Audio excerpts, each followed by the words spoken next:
All you need to do is talk to us what you want, then we'll advise you at zero cost. So you also see there around $1,500 per semester and up if you study in the East. And if you go to the West, it's going to be about $4,000 per semester and up. And that's tuition plus living expenses. And that's what makes up your proof of fund. So everybody that is always asking about proof of fund, how much do I need to show? You need to show 1 year tuition and 1 year living expense. That's what you need to show in your bank statement before you go for your visa.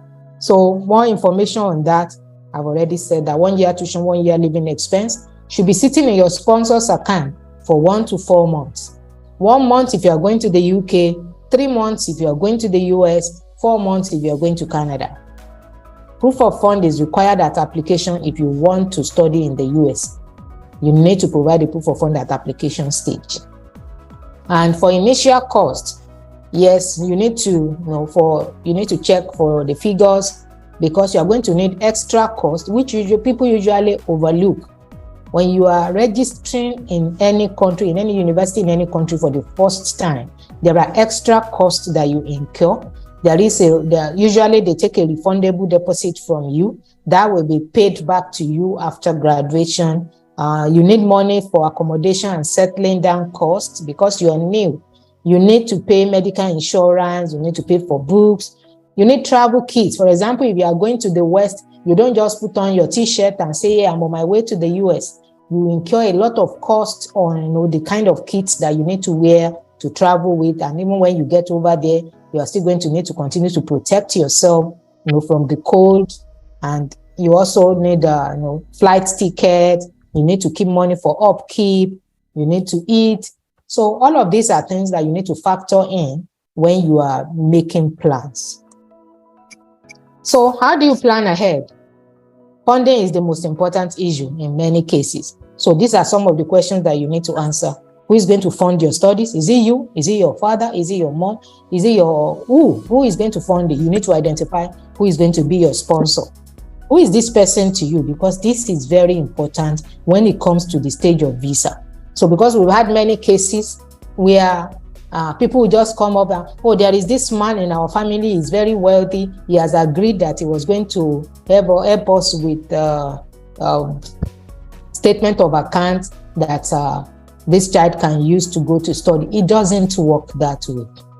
It doesn't work that way. I will talk a little bit more about that later on. So how much is this person? How much will this person commit? How much does this person want to commit? This person that wants to help you, or maybe these people. You are very free to have more than one person sponsoring your studies.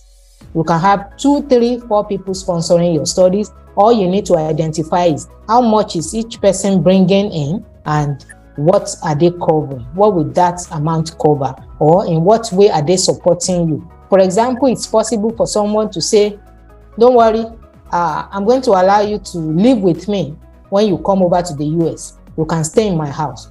But it wouldn't make sense if the person is living in Texas and you are going to school in, say, Ohio. It wouldn't make any sense. So you need to look at all of those things. So who is this person? What's your relationship? How much is this person committing? When will that amount or that promise, when will it be available? So let me say something about sponsors, because this has been one major issue that many people have had. Somebody just agreeing to give you their bank statement does not necessarily make them sponsors or qualify them as sponsors. So you need affordable courses, like we said, will be around 4,000 to 10,000 tuitions. I don't know what that's there, but current scholarships, siblings. So these are all people that might sponsor you. Siblings is very questionable. Your siblings can sponsor you, but usually if they are older siblings, and they will have to be able to prove that they are actually capable of sponsoring you. Random uncles and aunties don't work. They don't work because you are dealing with psychologists when you go on to visa interviews. But there are also cases where you don't go for visa interviews. You just send in your documentations and they review your documents, and then you put somebody there, this random uncle or aunt is going to sponsor me. The first question that comes to the mind of the visa officer is, why will anybody at all, anybody in your country, because they know about our countries, why will anybody in your country be interested in spending $20,000 on you? Who are you? Does this person not have their own children? Do they not have their own lives to live? So these are questions that you need to convince them of in your submissions. So what document are you going to submit to show that this person actually, even though it's a distant relation, is so interested in me that he is willing to spend $20,000 or $30,000 on me? So these are all difficult things that you need to address. How do you fund your studies? Yes, scholarship is the most popular thing that I always see here. Very popular. Everyone wants a scholarship, but not everyone can get a scholarship. So general entry scholarships apply, and we have a number of those for those if you are covered in the courses that are available with our university partner. There are general entry scholarships. I've spoken about some of them before. So what that means is you don't need to apply for these scholarships. As long as you are given an offer to that institution, as long as you qualify, you are going to get these entry scholarships. So that's one way of funding your studies. But entry scholarships are never full scholarships. It's just going to pay part of your tuition. And then targeted scholarships for minority groups. For example, Africans, there are scholarships that are meant only for African students. There are scholarships that are meant only for females. There are scholarships that are meant only for people with disability. So if you fall in any of those minority categories, there are so many scholarships that you can access. There are also merit scholarships for outstanding students. So 2-1, first class, and maybe you have distinctions in your high school studies. All your subjects are distinctions, or for at least 5 distinctions in your key subject areas. These are all scholarships that you can take advantage of. There are full scholarships also for exceptional students, but usually very few, and you have to work on those ones before you can access them. There are research funds for those who don't mind research studies. There are sports scholarships for people who are in sport. You are a good sports person and you have a good portfolio to show for it. There are sports scholarships. And there are also external fundings all over the place that you can take advantage of.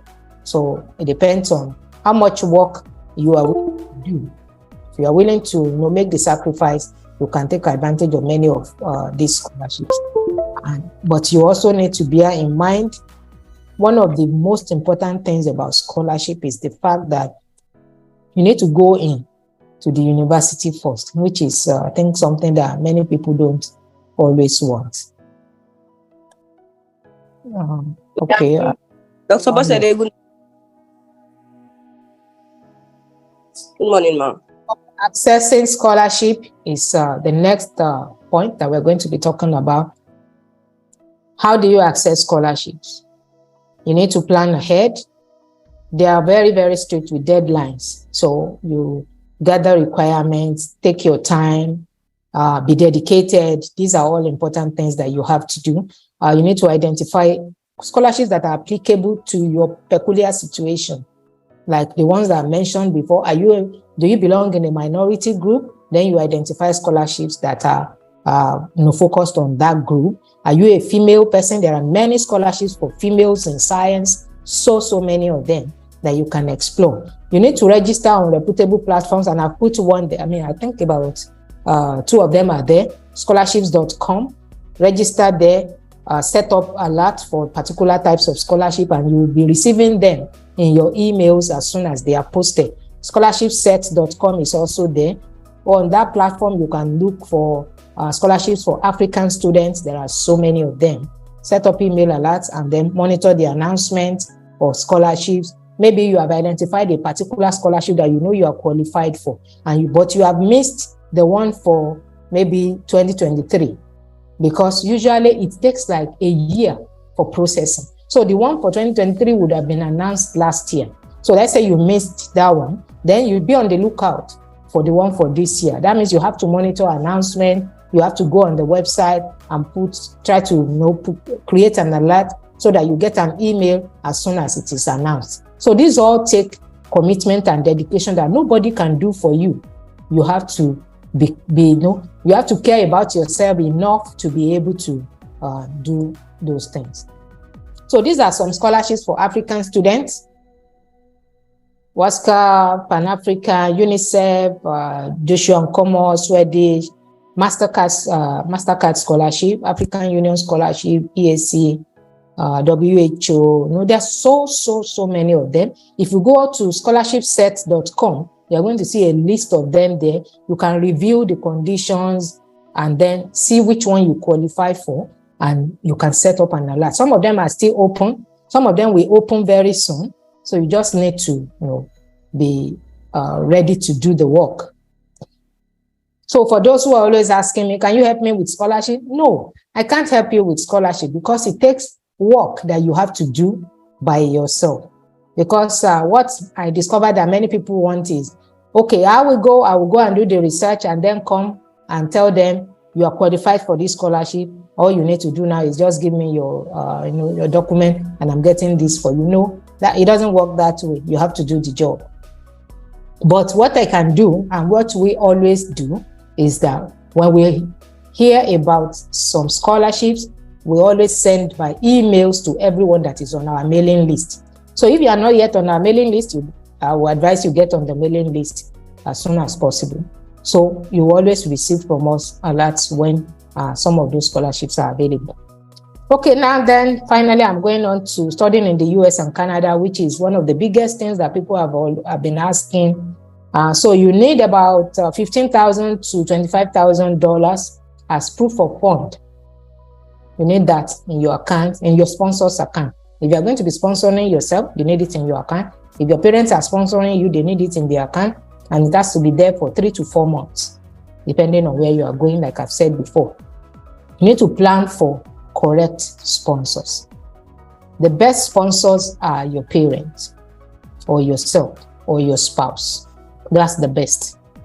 If somebody wants to help you, let the person help them.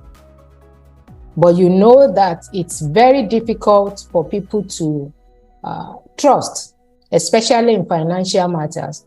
Trust is very key. I'm not sure if I will be very, very confident too to say, I'm just going to put 10 million in your account so you can have it and show that you can afford to take care of yourself on this program. No, people don't usually want to do that. So if you want someone to do that for you, it means that you have an assignment to work on. So the earlier you get on that assignment, the better. Show financial capacity, you need to do that. Show tie to your home country. It means it takes more than just bank statement. You need to show other things that you have to show that you are solid in your country of origin.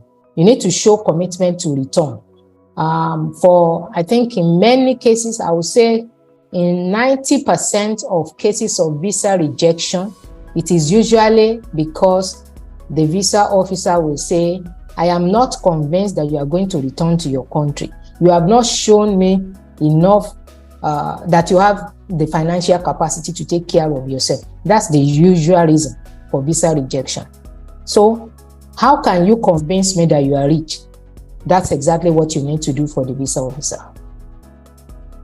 Plan for enough time for your visa. That's another thing.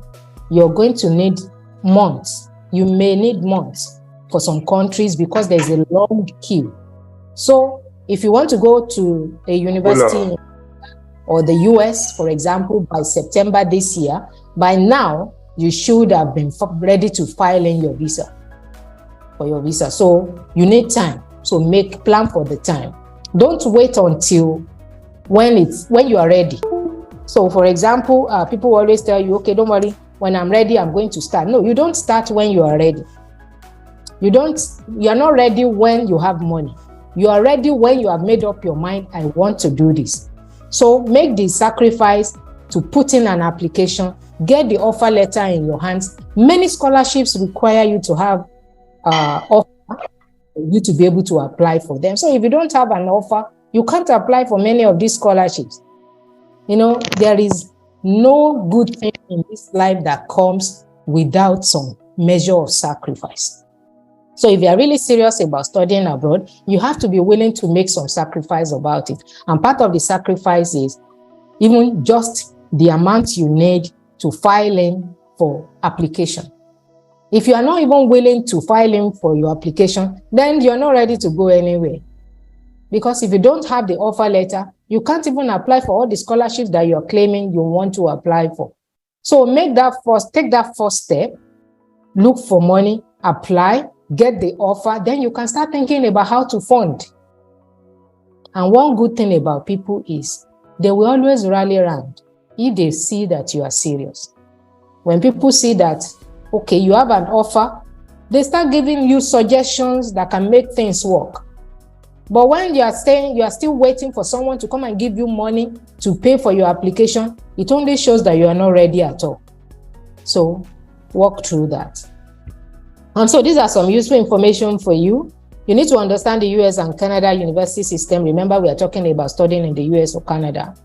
There are programs called associate degrees. They are usually 2-year programs. Many of them are in community colleges, but some universities also offer them. You can finish the program and say, okay, you're done. You are okay with that. You can work with the certificate. And then you also have the 2-year diploma from community colleges. They have the bachelor's program, postgraduate diploma or certificate, and then you have the master's and PhD and all that. So you need to also understand when they talk about majors and minors so that you don't get yourself confused. You should have that at the back of your mind so that when you find yourself in any one of these systems, you know to ask questions so you don't get into trouble. Educate yourself on transfer programs as well. You can always go into the country using, that's another way of using a bridge. There are some universities that are extremely cheap in the US, for example. You can go in, let's say you want to study business administration, and there is this university where you have something about management or maybe business management, and it's cheap. You can go in for that. After your first year, you will be able to apply for transfer to the university that you want to go. And when you are applying for transfer, you're also able to apply for scholarships. So these are all things that you can do. So transfer scholarships also goes with transfer. There is also a number of cheap universities that ranges from 3,000 to 8,000, but they are very, very competitive universities. So you need to be extra good to be able to get into them. And so they require your CGPA to be above 70%. That means if you are a high school student, you should have A or B at most. And then if you are a bachelor's person, then you need a CGPA of 3.0 and above. So if you are still in your program, what that means is start working towards this so that when the time comes, you have the requirement. Then I also mentioned that, okay, I think we have talked about this. What is also important is exploring your opportunities when you are already in the system. I think I've spoken about this in a number of our previous webinars, and that is a lot of times, many opportunities are only open when you get into these places. When you are not in the country, you don't see the opportunities. So what you need to do is get in first. And what that means is get your first year cost ready. During the next webinar, I told you that we're going to have some students coming to speak to us. We're going to have a student from the US who is also going to speak to you about getting in, facing the first hard year, and how you can actually make enough money working to pay your tuition and even have extra. So work real hard in your first year to be in the topmost CGPA possible. Get involved in social activities on campus, stay informed, talk to your professors, talk to seniors, and be determined for excellence. Work towards what you have discovered is going to work for you. Check the requirements and go for it. and you'll find yourself there. That's the truth.